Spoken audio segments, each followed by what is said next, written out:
They say tomorrow never comes. I wish Tomorrowland never came. This is In Defense of Bad Movies.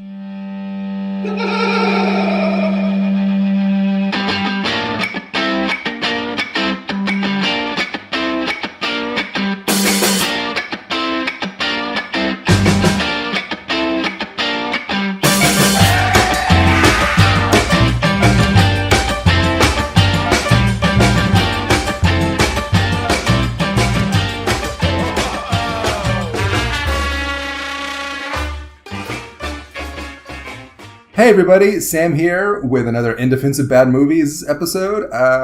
This is the podcast where, of course, we watch movies that are generally deemed as bad, but at least one of us likes it. I'm rusty in doing the reset of what our podcast is, because it has been ever so long since we've done the podcast. But I am joined by Loren. Hi. And Bobby. Hello. And Loren is distracting Bobby, showing him something. It's a picture of a baby corgi. Wait, are we doing a podcast? This is Corgi Talk. So how you guys been? It has been ever so long, and we haven't spoken since our last podcast. It's been really awkward for us since we're married. Yes. Have literally been waiting here since a month after we last recorded. He's just been sitting on the couch. Yes. So you guys doing well? You having a good... last we spoke, it was Christmas time, so you have a good Christmas. Yeah. And the rest of winter and spring. Spring was good. Mm-hmm. How about this weather, huh? It's nice. It's pretty awful. It's terrible. I can't even pretend, Sam. It's the worst. It's just really bad weather. The weather represents... It's indicative of our political climate, too, in that it's miserable. And that it's hot. Yeah. So, of course, what we do on the podcast, I already did our reset, but we watch bad movies, but one of us likes it. In this case, we have at least two people who like it. Maybe a third. Yes, it's been so long we forgot how to do the system. So we're like, we love this movie. Let's talk about it. Yeah. We're doing Schindler's List, and we're going to talk about why we all love it. No, we watched... they didn't even notice that one girl was in color. Right? They're just sloppy editing. Yeah. So we watched Tomorrowland, which, a little bit of background, Loren and I had a Brad Bird weekend last weekend. We watched Iron Giant Friday, The Incredibles 2 Saturday, and we're like, hey, let's just finish it out with some Tomorrowland, which we've been wanting to watch in a while. I hadn't seen it before, and we both decided, yeah, we're defending this movie, because it's 49%. It's like middling reviews. Right. So we told you, and... You know what the problem with doing a Brad Bird weekend is? Is no matter what, if you go in chronological order, and this does not speak to the quality of Brad Bird's films, you peak immediately. Iron Giant's a terrific film. Yeah. That is unfair. And Have you seen Ratatouille? He did Ratatouille. Yeah. Oh, Ratatouille is perfect. It's gold, isn't it? And so and The Incredibles is fantastic. Yeah. And I didn't know he did Ratatouille. That's a great movie. And Ghost Protocol is really good. Yeah, it is. But, I mean, debatably, you still peak with the first film. They just get different. Yeah. Well, also, if you're opening it up to TV shows, too, he was such a big part of The Simpsons early on. So it's not an immediate peak. Yeah, but, I mean, Iron Giant is, like... his first feature. Let's talk about Iron Giant, guys. Okay, so there's... Step one. Nobody dislikes it, or nobody should dislike it. So... Yeah. It does feel like we have to make up for time. Like, even though it's not a hot take to say Iron Giant's amazing, like, just because it was so unappreciated in its time, like, we all have to take a lot of energy to say, like, Iron Giant's incredible, everyone. Yeah, it has certainly gotten a renaissance, but it also feels like there's plenty of people who do not know its awesomeness. Yeah. So it's amazing. Yeah, it's a terrific film. I don't know. I'd argue about the peaking, though. Like, it's amazing, but then, like, Incredibles is wonderful, and Ratatouille, like, he keeps being awesome. Yeah. Ratatouille is... Ratatouille. That one's near and dear to my heart. I love love it so Ratatouille. much. I do too. Sam doesn't get it. I love it, and I love that I can watch a Pixar caliber movie that doesn't make me cry and cry and cry. I only cry a little bit. I struggle to think of another movie about the relationship between critic and art that is as good as Ratatouille. I feel like the way Lauren's laughing is making it sound like that was a sarcastic comment, but... No, it was funny. I mean, it was true. It was such a thoughtful... I love when it's a really thoughtful, intelligent commentary from what was ostensibly a kid's movie. I have a bitter problem with the way you both keep saying ratatouille. I don't like the emphasis on that second ratatouille. Ratatouille. It's just How do you say it? Ratatouille. Ratatouille. I heard Janine Garofalo in her terrible French accent say ratatouille. Ratatouille. So, okay. So we're talking about Ratatouille. We're here to talk about Ratatouille. Ratatouille. And Iron Giant. Baba Booey. I'm sorry. I feel bad about that. So yeah, Bob, should we let's do the synopsis of the movie. What's Tomorrowland about, Loren? Oh shit. Wait, how long do I have? As long as it takes. We were only penalizing Laura with her time limit. All right. So, Tomorrowland is a fantastical imagining of a reality where the smartest and most forward-thinking people have all cut off to this bubble universe, free from politics and money and any kind of thing that would hinder their creation. And they all go to this little pocket universe and just try to make amazing things that can then be applied to our real world. But then chaos happens, and there's a shift in dynamic, and I don't know how much you want given away at this moment. Well, I mean, we always end up giving away things anyway. Yeah, so, that's fair. Spoiler alert, which we shouldn't have to say. But yeah, if you haven't seen it, if you have any interest in it, and Lauren and I certainly think you should watch it, go see it and then come back. Yeah, it isn't a particularly spoiler-heavy film either, I don't think.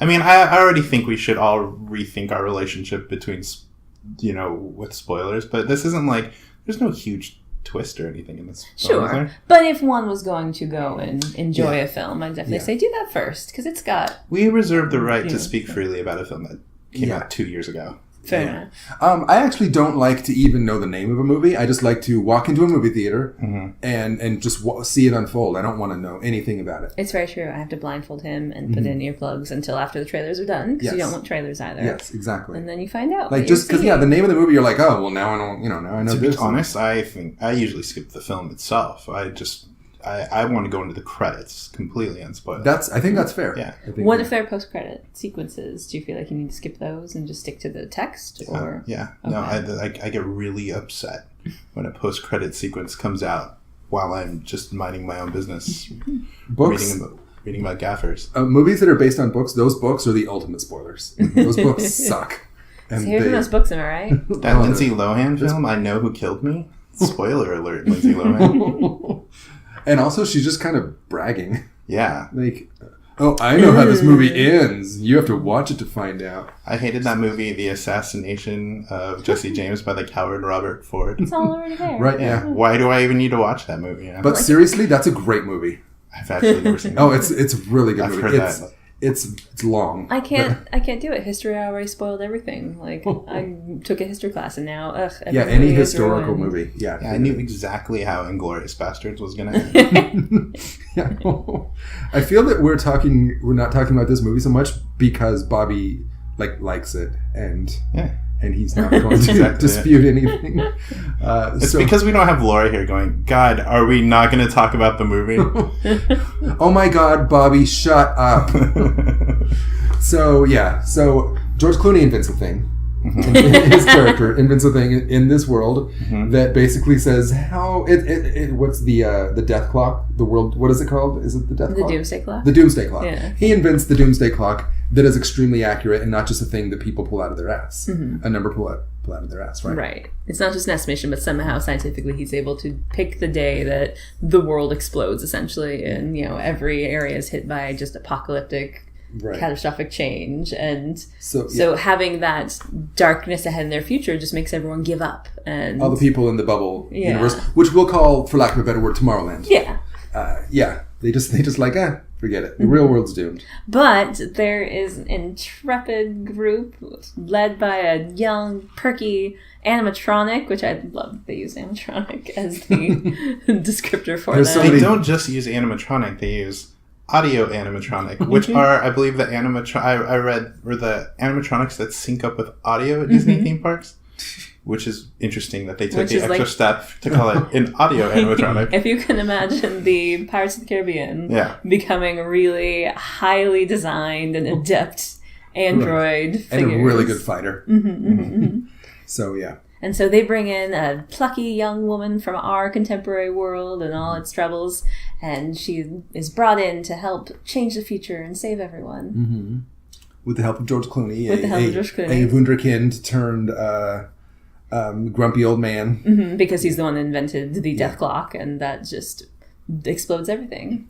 Because the point of the movie is, and I love it, because it's the exact commentary on what the vision of the future has become. Like in the 60s when it starts, what's the date of the World's Fair? 1964. Thank you. 1960. It starts at the 1964 World's Fair with George Clooney as a young, bright-eyed inventor. And back then, everyone was so excited about the future. This is, the impetus of Epcot and like the world of tomorrow, and thinking that everything is going to be, great, big, beautiful tomorrow. Yeah, like the Sherman Brothers song that we get to hear in the movie. And, now the vision of the future is dark and terrible. And this movie was from 2015, which they didn't even know. And we were arguing, we believe that's why the movie was underappreciated, because it came out too early. If it came out now, we would cling to it like a life raft. Yeah, because we're willing to overlook flaws in a movie if it makes our heart go like, oh, this could be our world. Its heart is 100% in the right place, and I think that's lots of the criticism of reading at the time was that it does proselytize, and I don't mind it though, because it's real close to home right now. It very much does. So, what did you like about it, Lauren? There's so much I like about it. I mean, I really do like the message that, this journey of people who see the future as set and disaster. And, the twist of the film is this young woman comes in and just brings in just sheer optimism and hope. And that is enough to, sort of rejigger the plan, and brings down the probability they have of this future catastrophe comes down, and that's the first inclination that maybe we can change our future. It was at 100%, and she drops it down 0.4% or something. It was 99.6 or something like that. And she's the young woman, and she's really awesome and clever and preternaturally good at machines. But it's not even the argument that she's the wunderkind that fixed things. No. The whole point is that she is just the inspiration to the others. Yes. That she is the one that says, no, anything is possible. As she says in the opening, she's an optimist. Yeah. Yeah, exactly. And the very thing that baby George Clooney says in the beginning about why build a jetpack? Because it's fun and it shows people anything is possible. And she is the jetpack of the movie. And so I love the message, and it looks so cool. It's a lush movie. It's beautiful. I like all that. I like it's in a lot of ways it's a love letter to Disney, especially the Disney of the 60s. In even the film, I was thinking about it just now. It kind of feels like reminds me of the Journey to Witch Mountain or one of those type movies where it's you got the. It's a traveling movie, like that a journey comparison, the just adventure stories that they told at that time. Exactly, yeah. And I absolutely agree with that. That's awesome. And yes, you can make the argument it's a movie based on a Disney park, but it's not that. But it's also awesome that they just lovingly fit in. It starts at the World's Fair, and you get to see them going on the Small World premiere that they did at the fair. And you can see Space Mountain in the background on the Tomorrowland landscape. Is that real? Yeah. No, I mean, is there actually a hidden thing underneath Small World? Oh yeah. That leads you to Tomorrowland? 100%. Yeah. I mean, no. In the New York 64 World's Fair. Okay. They took it out when they moved it to Anaheim. There is one in the Florida branch. Wait, what? No, they didn't. I thought it was in Florida. No, you've never been? No. That sounds awesome. It was really cool. The Disneyland one is just a tunnel that leads directly to Tomorrowland. And it takes you first by Walt's frozen body. Yeah. So, Bobby, you've been fairly quiet. You're being so polite as we wax rhapsodic on this movie that you just hated. No, I did not hate this movie. Okay, good. I'm thinking, because it's been so long, I'm do I talk about exactly how I feel about this movie right now? I agree with you. This movie has an infectious optimism to it. And it's hard to really hate on it with any sort of passion, just because even though I think there are a lot of problems with the plotting, and I think it accidentally sort of backs into some weird messaging at the end, it's so clear that Brad Bird is just being so sincere and so optimistic in, this is not a cynical movie, you know? No, yeah. I mean, it doesn't feel cynically made. It feels like a passion project, which is crazy to say about these Disney live action films, because now they almost feel entirely like cash grabs. Yeah, I mean, now they're just remaking all the animated. The not even the ones that arguably need to be remade, but the Renaissance ones. Ones that are already perfect. Yeah, exactly. So yeah, like an entire film about an area of a theme park feels a little cynical, and it's on paper, but the execution feels very earnest. It feels very hopeful. Yeah. And no, I didn't hate this movie at all. I don't know that I love this movie, but where do we start? Yeah, I'm not sure. I remember, this isn't going to help anything, but I remember when you were talking about Steven Universe and how, especially right now with all the crap going on politically, how you look for that character who's just like, who's just there to be decent.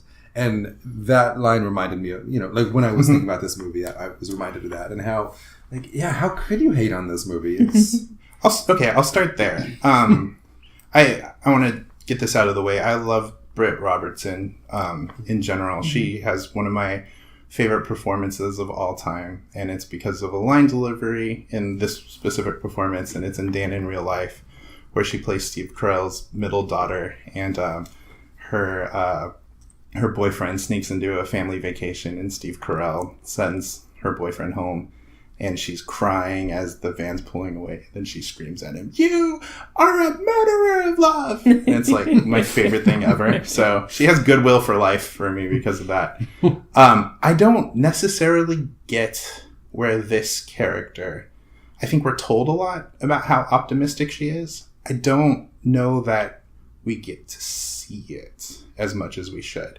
She feels very much like to me, when I was watching it, she felt a lot like kind of the stock audience surrogate character who's just very lively and upbeat about what's happening around her. But I don't necessarily get where she is a beacon of optimism in the movie, if that makes any sense. I don't know that character is drawn very well. Okay. That's interesting. I think we certainly get to see a bit the way she, supports people around her, like with her dad, trying keeping him going. There was a lot of stuff that was cut out about the family, like Judy Greer, we see a little bit as her mom, who is not around, and there was a lot more storyline with her. There was an argument that they were living with like her uncle and cousins in this house in Florida, which would explain why the teenage girl and the young boy are sharing a bedroom, because that is confusing otherwise.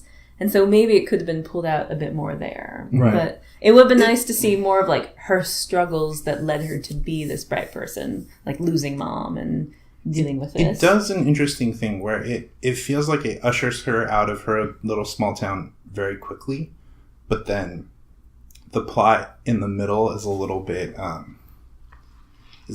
a mess. I think it's a little bit scattered, and that it's just like a bunch of stuff happening until they get to Tomorrowland.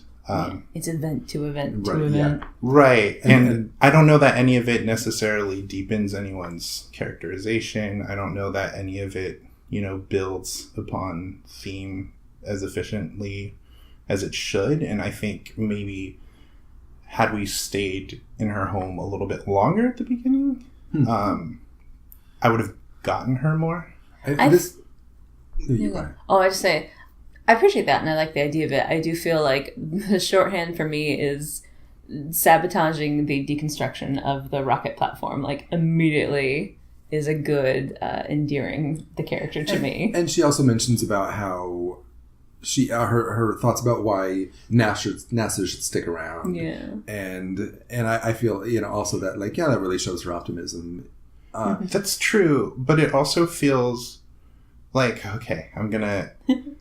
All right, so if we travel several episodes back to when I did the grave injustice of forcing everyone to watch Tron Legacy.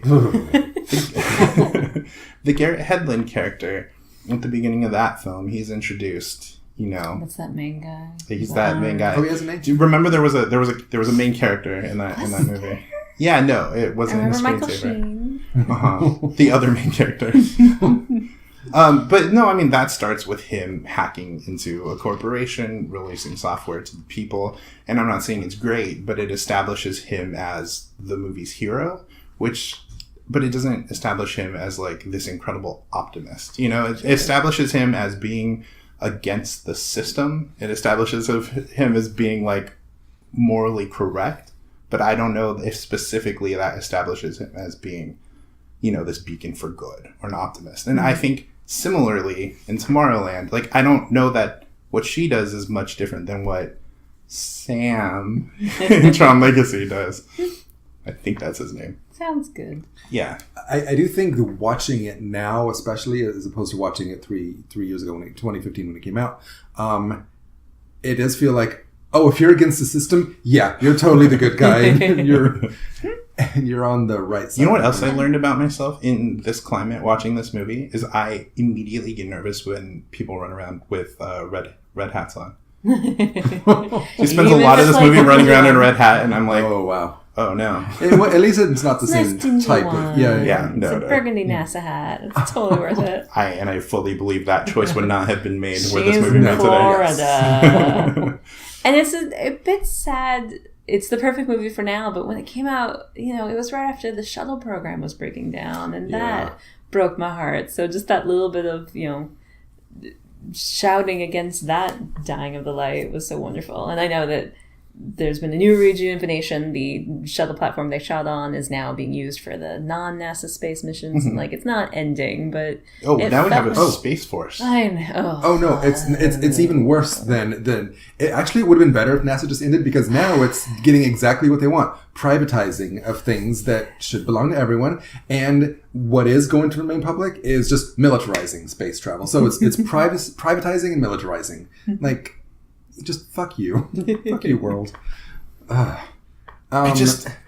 He didn't even win the popular vote. No. I don't. What version of the universe are we living in, Sam and Loren? I don't. It's a bad It's the darkest timeline. It's the darkest timeline. Yeah. We live in the Hillary universe. The Have court would be liberal by now. Have you seen the I'm just thinking about that. Yeah. the first Purge, part of their promotional thing, they have a red hat. Mm-hmm. That's the Make America Purge Again. Yeah, something like that. Yeah. Which sounds like we should all be bulimics. But oh man, we saw, this is going into plugs and there's probably no time for it, but we saw a production of Cabaret. I like how you look at your wrist though when you're not wearing a watch. I don't know why I did that. Don't tell anyone. It looks so dumb.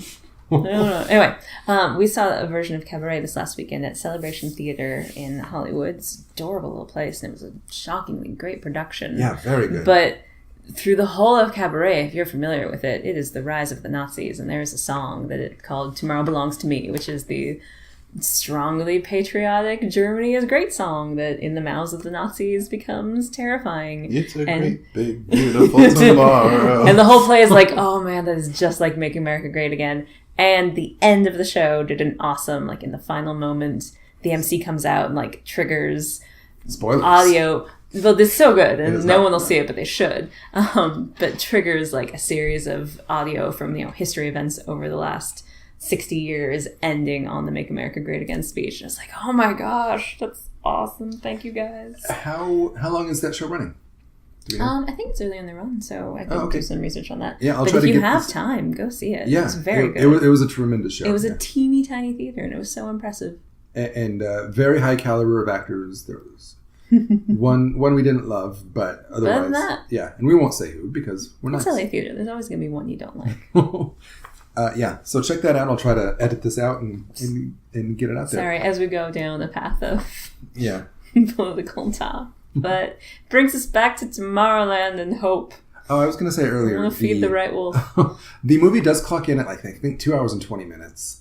Not that is so, I mean, it is a bit long, especially for a, if not kid movie, a kid-friendly movie. Mm-hmm. So I could see the editing out of stuff in the beginning, but that's not an excuse. They could have cut out a couple of pings in the middle. I definitely agree with that. Like the jumping from here to here to here. Like you could have. I would not want them to cut the Catherine Hahn, Keegan-Michael Key. Oh, of course stuff. not. Anyone who would find any problem with Catherine Hahn and Keegan-Michael Key. What's interesting is this is a no. I love them. That was fun. Okay.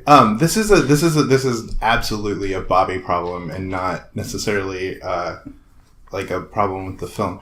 I have found myself getting more sensitive to innocent people getting killed in films and like what that's like how big of a deal the film makes about it, or you know, if it's just tossed off kind of for laughs or whatever. And I think I know where you're going with this, and Dougie's attacking me, and it's the best thing that has happened to me today. No, and so yeah, you get these kind of like oafish, not unlikable cops who are surveying the scene, and then they get vaporized. Yeah. Just for being in the wrong place at the wrong time. That's probably the darkest. Yeah, and I was just like, oh, they're dead. Like, there's no trace of them. Mm-hmm. And that was kind of weird, but it's not necessarily a fault of the movie. It's a thing that lots of movies do. But for whatever reason, that moment really stuck out to me in the movie. It's hard. It's definitely, if you could make any complaint of tone problems, like, only that's there for a stakes moment for you to appreciate how violent they are, but definitely feels like, what? We were having fun. What are you doing? Mm-hmm. I do also have a problem with our stupid rating system. Because they didn't show any blood. What is this movie actually rated? PG. Is it really PG? Yep. Yeah. Because they were vaporized, which is at least as bad as any other way of dying. A human being is still gone from the world. Yeah, because there was no blood. You're okay. You're fine. Unspeakable violence against robots. Fine. Of course, if they had showed nipples, this movie would be... that's an X rating. Yeah, right. And that's the only death in the film, aside from Hugh Laurie at the end? And I mean, and Athena, but she doesn't count because she has Emma soul. How dare you?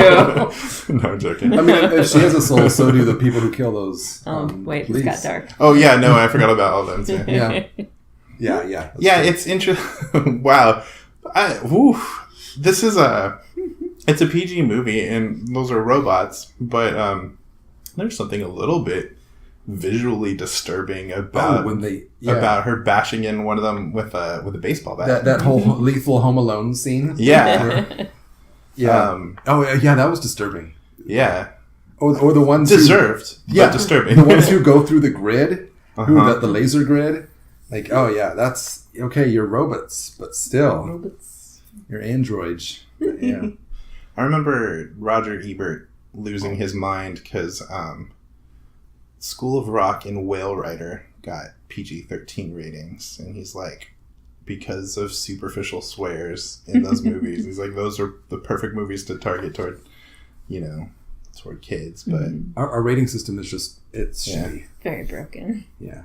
This voluntary service is extremely broken. Yeah. But that's interesting. I'm a part of me is glad that a film that is so clearly looking at kids, targeting toward kids, that I mean, as disturbing as I thought that was, that's cool that it broke the PG-13 thing, because I feel like every movie now is PG-13 if it's live action. Yeah. So guys, our rating system's pretty good. Have you seen the movie This Film Is Not Yet Rated? Yeah. That was not the best film ever. I have, yeah. But it was really interesting how... It was neat. Like, if you're not part of the studio system, good luck getting any notes about why your film is rated R or PG-13 or whatever. Yeah, we won't tell you why. We will not work with you, period. Ugh. Full stop. I remember when this film came out, this is my perception going into it. I remember reading a lot about how this film was, like, awkwardly kind of Ayn Randian. And what? I definitely don't think it is. But it is interesting, the idea that, like, well, the government's going to screw all of this up. So we're going to assemble our society people who can obviously do everything better without government intervention and do it on our own. I guess during the Obama administration, it does feel that. But during this administration, you're like, of course. No, but it's also just so that they are free and uninfluenced. And I think if we kept going, we'd discover how they're going to ruin it too. But would that not make like Scott Pruitt a hero? No. God, there is something. It's interesting because it's like it's clear that this is not the intent of the film, but there is something that I found uncomfortably elitist about the idea. Oh, for sure. That would happen. That, only the people we deem worthy and smart enough get to establish this utopia where we're allegedly working toward the betterment of society, but, for decades we have just decided to build our own alternate universe, and only people who we deem worthy can live here. But that's there for I think that's absolutely an important moral to take away from it, that, But it doesn't necessarily end with the democratization of all of this awesome tech and all of this awesome future stuff. It ends with, well, let's go find some more people who are deemed worthy enough to share in this vision. Well, they have to save the world. The flip side also is like, it looks like they are being pretty loosey-goosey with their standards. Like, oh, you're a busker? Yeah, you can come into this world. Yeah, no. And but they've opened it up to more, I think that was intentional. Yeah. It wasn't just you don't just have to be a science whiz. Yeah. We need everyone to make society better. Because, again, we don't want people of color to be entering, STEM fields. We want them to stay as buskers and hopeless artists. No, yeah, it's interesting. Again, I think it's very clear that the movie's heart is in a different place. But that's where I'm kind of like, do you see what you're backing into a little bit, movie? That's fair. And it's interesting, too, because I struggle a little bit with Hugh Laurie's big monologue at the end where he talks about how our vision of the future got kind of dark and it became reflected in our media, and how we don't look to the future with great optimism. We look to the future with, hopelessness and sadness. And part of me is... But he makes the comparison, like, and what did you do? You don't fight against it. You wallow in it. This is the kind of vision of the future you're putting out. But you're like, that's not... People don't... I don't know that the way to combat a dark vision of the future is to only put out optimistic versions of the future. You also create media with dark visions of the future. Right. To cautionary. Yeah. Exactly. That's how storytelling works. That's how messaging and morals works. However, I don't know that we're meant to take that seriously, because he's the villain and he's ideologically incorrect, but no one really stands in opposition to him. It's weird. I don't know. But the pointing out of the humanity's decision to, accept apocalypse because that doesn't ask anything of you right now. That is a very wise observation of his, I feel like. But it does, though, right? The visions of the apocalypse, painting out cautionary tales of the apocalypse does ask you to act now. If anything, just saying, like, think more positively, that's not actually driving you to action. That's telling you to change your outlook. I think, maybe, but I think what you're saying is accepting this apocalypse as a foregone conclusion allows you and certain religious groups who shall remain Christian to be like, yeah, bring it on then. But it's interesting because I didn't get that he was going after, like, religious groups. No. I'm just from. But I don't know that has ever been our societal stance on an inevitable apocalypse. I don't think that anyone has ever looked at the inevitable apocalypse, or most people look at the idea of inevitable apocalypse and say, well, it's the world's going to end, so let's just be sad all the time. Like, if anything, right now, at this moment in history where we're all staring down an inevitable apocalypse, I think it is driving more people to action. Where I think optimism in the Obama era drove more people to complacency, if that makes any sense. Yeah. And I also would say, like, the flip side to that, too, would be, to poke a hole in Hugh Laurie's argument, is, like, yeah, you see, all these apocalyptic films, but they invariably end with hope. So they're like, okay, we had this thing and we're going to rebuild. Yep. So, his idea loses a lot of steam. Just because it's out there in the world doesn't mean you know. I don't know. That's just the treatise on media, though. There's also the other side of just the human condition and the very real reality of the news and the world itself and how we're all crumbling. Question like for folding back on itself in a feedback loop. 3 years ago, 2015, do you think... I'm not sure where I'm going with this. Do you think you were optimistic or pessimistic about the future or realistic? At what point? 3 years ago, 2015, when the movie came out. Just like if you were to just like the future, this general nebulous term. I can't think about that clearly. I was still hopeful pessimist, I think is the right term for me. Okay. Back in 2015, because climate change is a very real and terrifying prospect, and things were still really bad back then, but we had a government that was actually trying to do stuff. Not fast enough, not severely enough, but the still feeling of like maybe we're all doomed, but at least we are trying.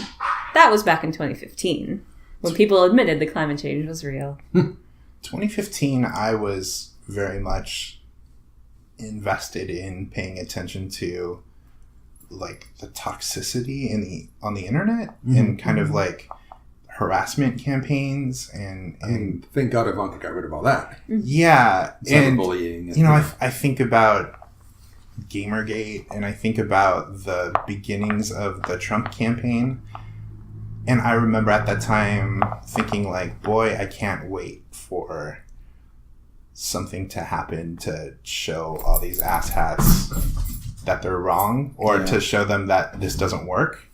And I was very optimistic about that, and I was very certain of that, and I think that's a lot of the bummer of living right now in the moment, is just seeing all of that get validated over and over and over again. I think that's another reason. I would lean toward the same thing. I was optimistic, I think, about the future, and like, yeah, there are problems, but overall, and honestly, even with the current political climate, I still think we will come out of it. The pendulum will swing back the other way. I could be wrong, but it will inevitably swing back the other way. I'm just getting more afraid that but that means it swings back again. But we're gonna get stuck with a new Supreme Court justice for the next few decades. He's 53. 40 years of maybe I don't know. Whatever. That's that. And this is probably why I'm tend to be more optimistic, because I'm like, you know what? Let's not talk about that. Let's not think about that. But stick in the box. Sam, but focus on the good. Focus on the good. So much of all the good things in our country right now hinge on the health of a woman well into her 80s. I know. Who has defeated cancer twice. But I think that means she's a superhero, right? and we're all worried about Roe versus Wade being overturned. But this is where my optimism comes in. I'm like, no. Like, even if the Supreme Court does get that conservative, abortion's been legal for so long. We're used to it. We're fine with it. Gay marriage is like not to the same degree, right. But we just won't stand for it. And even if the Supreme Court does overturn it somehow, we're like, no, we're sticking around. We're keeping this around. Right. I pray you're right. And I hope so too. Are we afforded a little more optimism because we live in California? Maybe a skosh. But then, if we live somewhere else, like if I still believe the way we believe, that's gotta be a dark time. Yeah. And I'm gonna put this out there too, that I'm back on board for Calexit, but only as a threat. And the only thing we have on the table, our only not bargaining chip, but the only thing we ask for, get rid of the Electoral College. Yeah. No, I'm actually with you on that. Yeah. And you know what I'm not for? Splitting California into 3 parts. No, absolutely not. That's so... I'm not even for Calexit, even though... I'll tell you what else I'm for. DC statehood. Yes. And if they want it, Puerto Rico statehood. Exactly, yeah. If they want it. But I think part of why I asked that too was... that's another reason why this movie would be better coming out now, because you could get on board with the whole, being pessimistic about the future. But I think back then it would be, I think you would be harder pressed to find people who were as pessimistic about the future as the movie would suggest. Yeah, it really hit us hard for our time. That was, in watching it, part of what I responded to most. Just this is what I feel. Yeah. I need a Brit to make me feel better. She's so cute. Is hydrogen peroxide... I think...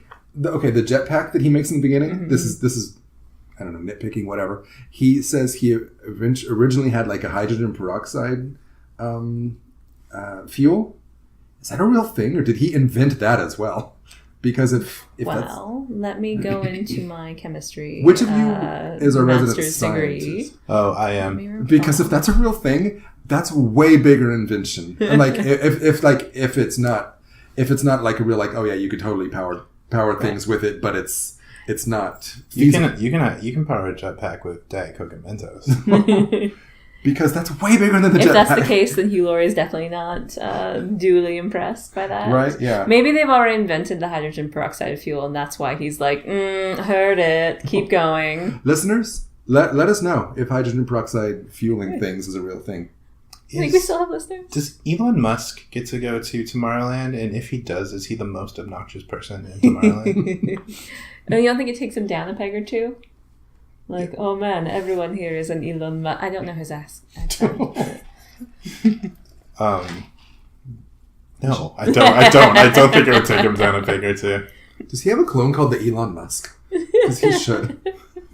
I liked all the in the collectible shop. I liked all the Brad Bird references and Disney references as well. But really, like, there was a Simpson. Like, I think everything except Family Dog and Ghost Protocol were represented. Everything that was Brad Bird. No, someone had a hoodie. I saw that. That was Ghost Protocol. Oh, I stand corrected. Anything else anyone wants to say? I think I've covered what I wanted. Write your movie next time. This was no, it was very long. It's just I cannot stress how good Britt Robertson's delivery of "You are a murderer of love and Dan in your life" is. I really like her. I know that you have complaints about the character development, but as far as selling what none might of it's be her fault. Yeah, she's doing such great work with this. I thought the girl who played Athena was quite good too. I liked her. I really enjoyed the little 10-year-old badass robot that she got to be and the fun she got to have with that. All of the child actors were good. Baby George Clooney was pretty good. Yeah. Her brother was the little kid from Looper. Her brother was so good. Yeah. Yeah. I didn't realize that was him. Lauren pointed it out, but yeah, I was commenting on him. Just I like when she goes as a Girl Scout, when the robot girl goes as a Girl Scout, and he's like, she's with friends, leave me alone. Just he did such a good job of how a kid would be. He's not doing kid acting of hi. He's real and subtle. There's an astounding moment of acting that should have made me way more uncomfortable than it did, but they were both just selling it so perfectly, where after Athena has been shot, she has a very intimate moment with George Clooney, who knew her and possibly had complicated, maybe romantic feelings toward her when he was a kid. I'd say that's in the 100%. Yeah. And they both play that very well. And you have a 50-year-old man talking to a 13-year-old girl, and it doesn't feel creepy. Yeah. And it only felt uncomfortable when I stepped out of the scene and was like, boy, they had to act this out to each other. This is weird, And those on-set romances, how the chemistry on screen often goes off screen. And he's what I'm saying specifically, George Clooney isn't talking to her as though she is a child communicating to him. Mm-hmm. He is talking to her as though, they have a relationship of equals or something. He's talking to her as he would have, as he did when he was a child. Right. It's interesting. It was a good scene. Yeah, I like that a lot. Any other things anyone wants to bring up before we close this up? All right, the door is closed for questioning. Oh, Lauren was looking at her phone to see if there's anything. Let's see what time it is. You can okay. I'm just kidding. Now let's talk about. Let's do IMDb or IMDb trivia. TM. Oh shoot! IMDb trivia. The completely not fact checked, unsourced, just random trivia. Something that our listeners can just do on their own, but you vetted the very most interesting. That's right. I chose the ones that appealed to me most, which is the best argument for quality that you could think of. Let's see. So, as we have discussed, the movie takes lots of components from the Disney parks and, Tomorrowland themes. In fun ways, there's some blasters that resemble the Buzz Lightyear Astro Blasters, and just that, the little colorful touches that sort of try to wink at the park. We see Space Mountain in the distance. There's the Mission to Mars or Mission to the Moon, Rocket to the Moon. What was the one? It was Mission to the It we was see to the moon. the Mission to the Moon rocket appears in the corner of something. Oh, that's cool. And the IMDb trivia seems to think that there are several hidden Mickeys in the movie. I'm not sure. They're well hidden if they were, agree. as I did not see. There's anything. one a green one on Hugh Laurie's watch, and the footprint from Cassie in the dirt when she's with the hologram dog, and okay, that could just her father was played by Mickey Mouse. That's true. That was it was hidden because he just looked like some white guy. You could see the ears kind of poke out of his wig. Right. Another bit of trivia was that Brad Bird was actually the first choice to direct Star Wars Force Awakens, which is something I did not know. Really? Yeah. That would have been... And that's so compelling. I don't have a problem with JJ. I like him fine, but Brad Bird is exciting. Obviously, Brad Bird should get a chance to do anything he wants to do. But he respectfully reclined. He reclined. Shut up. He just sat back in his chair and just waited for them to walk out of the room. He's a very calm, energy person. Not a lot of drama with him. But he respectfully declined the offer in order to do this film. I like how you made it a clean, like you made it as if you will edit that exactly. part out. Would Disney have not held this film for him? They're both Disney films. They need money right now. I can't imagine that they're like, we have to get Tomorrowland out or our window of opportunity is gone. But I liked his argument that it was just rare to do a film of this size that was original, and he enjoyed that part of it, and that he could bring something of his own to it. This original film based on a theme park. But he did go on to say that he's a huge Star Wars fan, and that he wanted to just enjoy those movies as a fan. I hope he changes his mind, though, and comes back.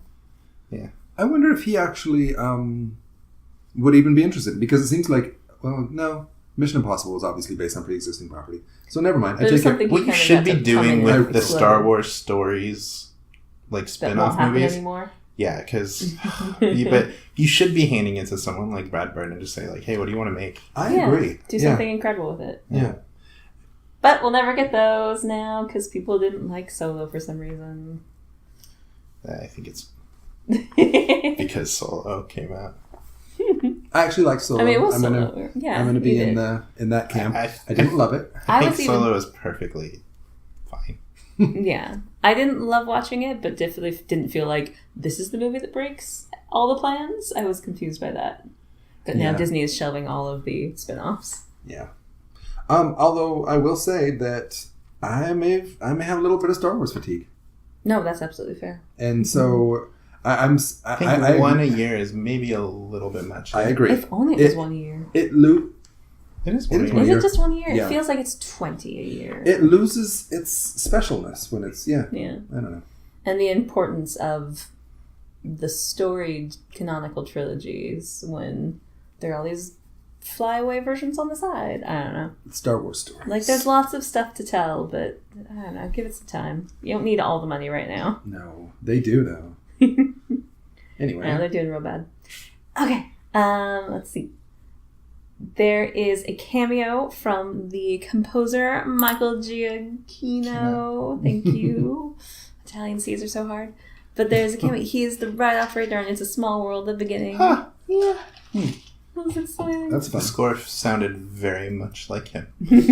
He scores every movie these days. That is very true. But there are lots of different musical cues that are sampled in the script, like Star Wars and Back to the Future, and there are lots of little links to other... Was Star Wars sampled in the score? I didn't hear it.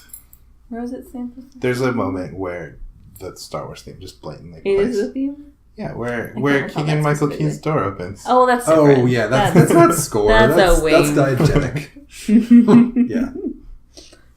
Best word to know. Diegetic. Makes you feel so smart.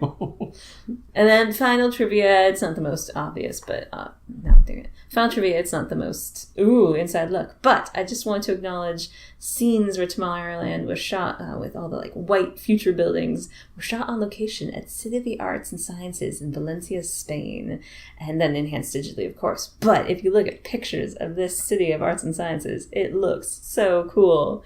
It is like 50s future glory, and it looks so neat, and I now want to go there. That is very neat. Let's go. after the podcast. Let's do it. Are you free? Yeah. Do you have your passport with you? No, I could just forge one on the way though. Really? Okay, Yeah, cool. I've got a legal pad and some colored pencils. Sweet. We have some Sharpies if you need them. You're brown, so they might actually look at your I'm brown. What? No, I'm saying they might look at your passport a little bit more closely because I'll just put a different name on it. Okay. Now let's talk about the movie we wish we'd seen. Ugh, this movie is crap. I could write a better movie in my sleep.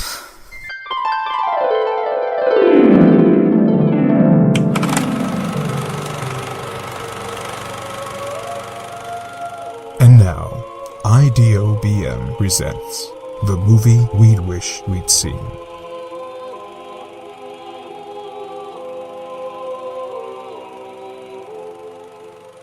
That's where we take an aspect of this movie and make a sequel, prequel, side movie, just something that would make this movie better, etc.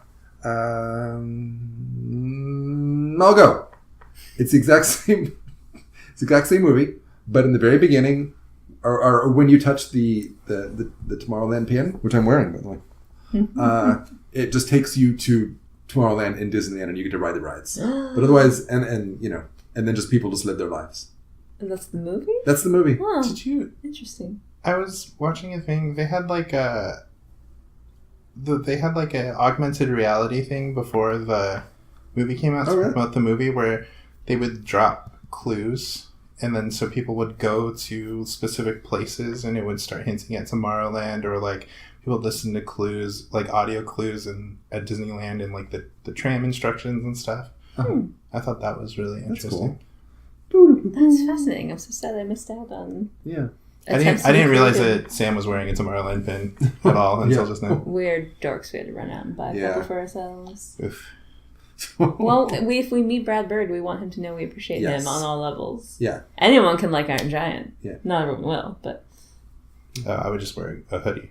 Nice. Yeah. Even better. Which one of you guys wants to talk about the movie you wish you'd seen? Well, I didn't prepare, so I'm just going to randomly name a Disneyland attraction. I know. You could do the Hall of Presidents, but it would be like a dark horror movie where the presidents come to life, and I don't know. And this is the 2017 Hall of Presidents. They did add a president too, so. Yeah, it really is kind of a horror. I mean, it's like not like we can't not at him, right? I mean, it's there. It happened. I really need for us to have a reason to expunge him from the roles. Like the pictures on the elementary school walls is just all the white men and one black man in a row. Like it cannot it's like include his dumb ass picture. There. Yeah, there's a bunch of nasty old men. Woodrow Wilson should be expunged, but like, but he's the worst. It hurts now, but we also do need the reminder that in a lot of ways we're a shitty country, and we do make really bad mistakes. Just like this is your fault, don't let it happen again. Yeah, kind of thing. It's a cautionary tale. I keep going to this thought that like in 100 years from now we'll all likely be gone, but so will Donald Trump. Sooner than that. Yeah, like 20 years. But it's not enough. But death is too good. Every day I'm like, I pray you eat that extra scoop of ice cream every night just to show everyone how much of a boss you are, Mr. Trump. But you know what I want? I mean, I also want him to be punished? Disgraced. Yeah. Disgraced and punished. He's incapable of feeling shame. No, but that's why he doesn't have to feel shame. But if he's behind bars, if he has to run away to Russia because he is, wanted for crimes in America, I'll accept that as long as he can't keep living the life he has. Can I just say this is totally unrelated to anything. What drives me insane is it's clear how feeble this man's ego is. And, like, Steve Bannon lost his job because he was getting more press coverage than Trump. Mm-hmm. And it drives me insane when they're like, yeah, Stephen Miller's the architect behind this. Just one person needs to accidentally call Stephen Miller President Miller, and he's gone. Do it. Someone just needs to raise their hand and say, like, hey, well... you've got a Twitter account. Stephen Miller, how, what did you think when you were the architect of this policy, Yeah. Mr. Trump, would you say that Stephen Miller is the most important person in the White House right now in crafting policy? He'd be gone. But no. Can we please get someone on the Can we hashtag President Miller? Then can we... Yeah. Hey. Like I said, you've got Twitter. Let's do it. Because how does he have this reputation of like deal maker and tough alpha male when he's clearly a fragile baby man who goes to any power greater than him, and he is going to get us into trade wars and ruin our economy? This awesome deal maker. Like, how does he have this reputation? I don't know. We're all gonna die. Loren, do you want to talk about the movie you wish you'd seen? I want to watch Princess Bride and eat ice cream forever. But Carrie Elvis is a huge Trump supporter. How? Okay. I'm totally kidding. Okay, Mr. Elvis, I'm kidding. We don't talk like that. Dread Pirate Roberts would not support that monster. I had a dream where I'm sorry to interrupt you. There's a great big beautiful tomorrow. I had a dream that I apparently watched all of the upcoming season of House of Cards, and you know how Kevin Spacey's just supposed to be, he's not in it, but he was in it the entire season. They just shot him in the head at the end. And I'm like, that's not how you know. This is dumb. Anyway, this has been Dreamtime with Sam. Dreamtime with Sam. Okay, sorry. Spoiler alert, that's the ending of the British version. But that guy was never disgraced for being a monster. Anyway. Oh, so sad. For myself, okay, True Talk. I want the movie with Judy Greer written back in. I do really agree with that she gets more time and also just more exploration of where the family is, what happened to mom, how that has developed them in the intervening years between, our flashback of young Casey dreaming with stars and then current momless family. I'd like to hear more about how they are and how they're surviving. Cool. How about you? Further on that topic, there's never been a movie that Judy Greer was in that would not have benefited from more Judy Greer. Accurate. Agreed. And the new Arrested Development season could only get better. And also, she's aging way better than everyone else in that cast. She's fabulous. And, yeah. And then Funny Talk, I would like to see this done with Fantasyland. The Village. How dare you! You're saying you wouldn't like The Village more if there was more Judy Greer in it. That's what you're suggesting? That is not what I'm suggesting. Sounds like what you're suggesting. So what's your joke answer? That was real talk. I don't know, with Fantasyland. Okay. And the side world is Fantasyland. But not we're just going into fairy tales because other people have done that. But specifically, Dumbo's alive. And they're making a Dumbo movie. I know, Tim Burton's directing. Tim Burton, yeah. Which 20 years ago would be like, wow, cool, exciting. But now it's... But the question, they have the teaser trailer out, and the question is, will a weird CGI Baby Dumbo still break my heart? Answer is yes, he will. Real talk. I watched Dumbo for the first time a month ago. Really? No, I mean not for the first time ever, but for the first time since I was 5. Uh-huh. And oh my god, that movie destroyed me. I haven't seen it. It destroyed me as a 31-year-old. I was a mess. I need to revisit because now the memory of it is just the Jim Crow and such, but the animal stuff is still brutal. Oh, that song. Yeah. There's a moment where all the kids are making fun of Dumbo, but the way they animate Dumbo, he's just so happy. He's so happy to be entertaining them, and he doesn't understand that they're not laughing with him; they're laughing at him. That sounds horrible. I don't know that I want to revisit it. I don't want to see it more realistic than that. That movie's also an hour long. Yeah, it's barely a feature film, 64 minutes or something really short. Yeah. And if you're lucky, the pink elephants will traumatize you for a few years. Oh, those are in the trailer for the Tim Burton one. Really? Yeah. Have you seen the trailer? No, I just pulled it up. I'll watch it later. All right, so let's get away from this movie, which we all at least liked. Yay! And talk about things that need no defense. Just whatever we have been into lately. And since we haven't been on the airwaves for 7 months, I'm going to open it up. And if you want to throw out a few things, I will allow it. Because I have 17 You things. just want the excuse to say all 17. It's you guys, I should do I'm some. going to list... I guess I will if you are. I'm going to list most of them. Is what I'm going to do. Just quick fire. Yeah. Anyone want to go first? Yeah, so when I was thinking of one thing to say today, this wasn't planned. I didn't realize until we were recording that this is sort of topical.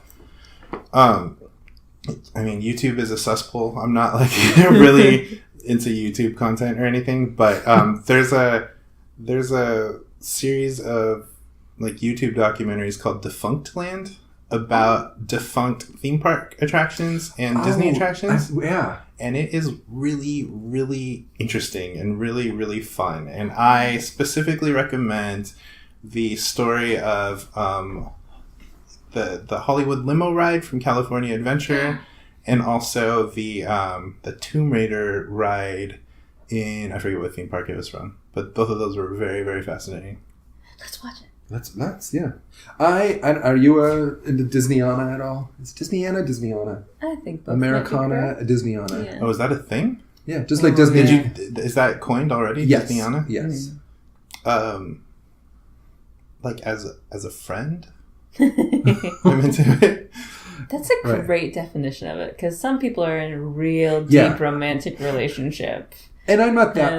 I'm probably maybe closer to that than you are, since I'm willing to, No, I love it. But than Bobby is. Bobby. Yeah. All right. But it's like, a friend from childhood that you still like really enjoy, but like you sort of separated and like got your own interests. Yeah. And, I'm not like way into it. Like I think it's the people who are hardcore into it sometimes make me step back, and I'm like, you get that this is a product and a brand. Yeah, I agree.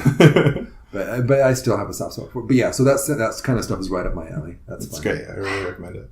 Disney does such a good job of branding personality and perspective, and and expanding that now to like really diverse avenues, like your outsider, your villain, your like cute weirdos, your princesses. Like they have so many, like every facet that you want to be defined by. Like they've done such a good job of that. They're such a monolith. And they're slowly owning everything. Yes. Not even that slowly anymore. They're really stepping it up. They're not even subtle about it anymore. Yeah. Guys, the Fox merger is probably going to happen. Yeah, I know. Oh boy. I can't imagine what that means. I really all wish of our they were. entertainment media is going to be, or all of our media is going to be owned by Disney. I kind. Which has got to be but they're healthy, not right? acquiring the news network, which makes me so sad. That's Yeah. my thing. Is like, okay, take everything, including the news. Oh, fix it. No, that's staying. Well, good. They still get to exist. Fuck. All roads lead back to Trump, huh? Yeah. Nowadays, yeah. I mean, kinda. Yeah. How about you, Lauren? Damn it. Oh, hi. How are you Do you want me to go since you're stalling? We can edit this on the road of YouTube videos, because you're right, it's a cesspool, but I'm a sucker and will get pulled down rabbit holes. I'm like, what's this? This is fun. And another fun Disney thing to do is ride-through videos are a little bit ridiculous, but doing them of the international parks is fun. And I invite you to go and compare the haunted mansions of all the different parks.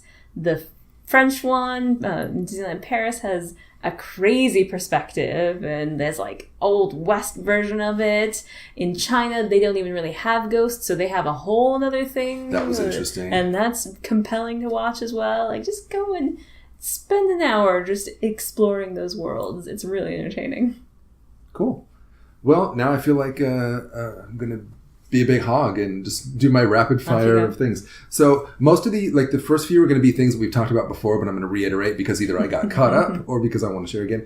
Crazy Ex-Girlfriend. You're compounding 2 in 1. I am. Crazy Ex-Girlfriend. I got caught up. It's really good. Steven Universe. I'm almost caught up. It's so good. By the way, I'm still unemployed, so that's why I'm able to catch up with all these things. The Americans just finished up its finale. It ended super great. Super strong, I should say. Great. That's questionable. But yeah, so if you haven't seen that, go back and watch that. I don't think we talked about this. I don't think anyone's recommended before, but Bob's Burgers got cut up. That's a really fun so show. Good. Yeah. That's a great show. I can't believe how old it is. Like 8 seasons. That's amazing. And it's still great. It's still strong, yeah. I'm waiting for, season 11 when they do the Simpsons route and start going downhill. But no sign of it right now. Yeah, when we turned out that Bob actually took an identity from somebody else, but they're just going to completely forget that. His real name is Armin Tamzarian. That's...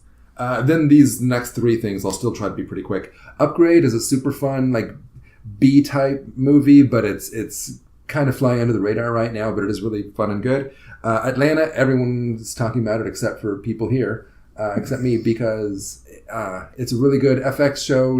Ended a few months ago. It will come back. Does it have a lot of effects? It does. No, not really. Donald Glover and other people. Super good cast. This last season, I kind of made the quip that it's my favorite anthology show on TV right now because every episode they like go off on weird different directions that don't follow the thread of what the show is, but it's still super great. And finally, Dark. It's a Netflix German language show about time travel and a lot of very smart, well-acted, well-written show. I do have a problem with there being not enough people of color because it makes it hard to keep track of which white person is which white person when you're in 3 different timelines. That was incredibly woke of you, Sam. It's not even for woke reasons. Just like no, it is though because all white people look alike. Yeah, you a white person pulled that. That was good. Well, thanks. I want actually one more thing. I watched this a while ago, but not since we've done the podcast. I mentioned or I learned about it on the other podcast I do. The film Brigsby Bear, starring Kyle Mooney, is a wonderful, wonderful film. It is not the type of movie you think it will be going into it, and I think the less you know about it is good, but it's a movie about trauma that will make you walk away smiling and feeling good. So, Brigsby Bear. We all need that right now. Yeah. Speaking of which, I think Lauren should recommend Paddington 2. Oh, I forgot about Paddington 2. Okay. If you haven't seen Paddington, you need to. It's incredible. And if you question, how can they do Paddington 2? Number 1 was perfect. Good news. Paddington 2 is still amazing. Absolutely. The movies are so charming. I actually like Paddington 2 more than I know you do. I would agree. Yeah. I don't know. I still love 1 so much, but 2 is they're beautiful. They're lush. They're so just charming and gentle, and it's all about like kindness and just accepting people and finding the good in them, and they're so beautiful, and they're lessons in setup and payoff. They are. 2 is a masterclass in setup and payoff. I was blown away by it, and they're fun, and they're not childish. Like they're fun for the whole family, but they're witty and clever. They're so good. It tackles very prescient social issues. Yeah, it's great. Like I said, you brought it up in this episode, but like I said about Steven Universe, like I said about Babe Pig in the City, it's like that is the epitome of a character going into the world just trying to be a decent person and affecting change through good. It's the naive that stays naive, like just stays not even necessarily naive, but pure. Stays He's good. absolutely it's pure. not ignorance. It's just a commitment to this way of living, and that will win the day. It's delightfully pro-immigrant, too. Yes. Yes, it is. The stuff in number 1 makes me cry and cry. Like anything that alludes to, like, the World War II refugees and current day refugees. Oh, God. There is a flashback right at the front of Paddington 2 in which Paddington's aunt and uncle waylay their life plans to raise a small... Save someone in need. And they're great. Number 1 came out like right in the middle of the Syrian refugee crisis, and like it just so good and brutal and wonderful. Yeah. And the only thing that matters is what we do for each other, and it depicts it so well. Why don't we just spend an hour talking about Paddington? Okay, let's change the design of the show entirely. Let's just gush over good things. I think I posted about it on Facebook, and there were heartbreakingly too many people who were like, really? Are you serious? I'm like, yes, it is a really good movie. Yeah, legit. Yeah. So this is the Poddington cast. All right, guys. That's so hard. We did it. We came back. Yeah. We blew everyone else away. Now it's time for plugs. Plugs. I don't know. Bobby, I know you've got something that you could plug. Yeah, I do. I have another podcast called You're Wrong with Ian and Bobby. There will be a new episode probably this week about Cobra Kai and Glow. So, and I've listened look out for that. I've listened to a few, and I enjoy it. Thank you, Sam. You guys do a good job. Way better edited. I sing the theme song. That's exciting. Yeah. Give us a little preview. Who was defending Cobra Kai? Oh, I brought Cobra Kai to the table, and Ian brought Glow to the table, which I'd never seen. It's great. The pilot's great. That's all. I watched the first 3 episodes. They're all great. Oh man, it's on my list. I just haven't gotten it. Yeah. Lauren, is there anything you'd like to? Just be nice to people. I plug that. Go vote this fall. There was a depressing little turnout for the California primaries, and obviously I want you, if you're going to go out and vote right, but vote left. Vote left. I'm sorry. Vote correctly with the left. But really go out and vote, regardless of what you do. It's civic duty, your right and your privilege, and you should celebrate that. And if anyone is infringing on that right in you or others, that is a crime. I would say if you don't vote, you don't get to complain. But the more people complaining about Trump, the better. So I'm going to say that. September 5th, if you happen to be in the Los Angeles area, I'm taking level 3 of sketch writing at UCB. And September 5th will be our graduation show. I will not be performing in it, but it will be sketches written by me. So I would like you to see that. That will be at the UCB on Sunset. I don't know the time, but hopefully we'll record another podcast by then and I'll put it out there. I'm giving myself a break to maybe edit this out. Loren and I might do our own little podcast. We're at least going to record it called You Talking YouTube to Me, where we watch YouTube videos. Right after I called it a cesspool. Yeah. No. I don't think we're going to undercut that. Who knows? Can I recommend a YouTube video? It's a clip from Dan in Real Life in which Britt Robertson screams. Okay. How about plug Dan in Real Life? Underappreciated, charming little movie. Dan in Real Life is an underappreciated, charming little movie. I really cannot recommend enough Britt Robertson's wonderful performance in that movie. I mean, the problem with YouTube is just like the problem with like so many things. It's like there is good stuff there, but there's also a lot of crap. Their algorithm fucking sucks too. Well, yeah. So it's like you watch one video about one thing and then you just get every stupid asshole's opinion about everything. It's dumb. That I will agree with. But I think we'd all agree that Lindsay Ellis is pretty cool. Lindsay Ellis is amazing. I want to be her friend. Yeah. Lindsay Ellis, if you're listening, will you be our friend? She's in the South Bay. We could find her. Don't be weird, I know. I'm just saying.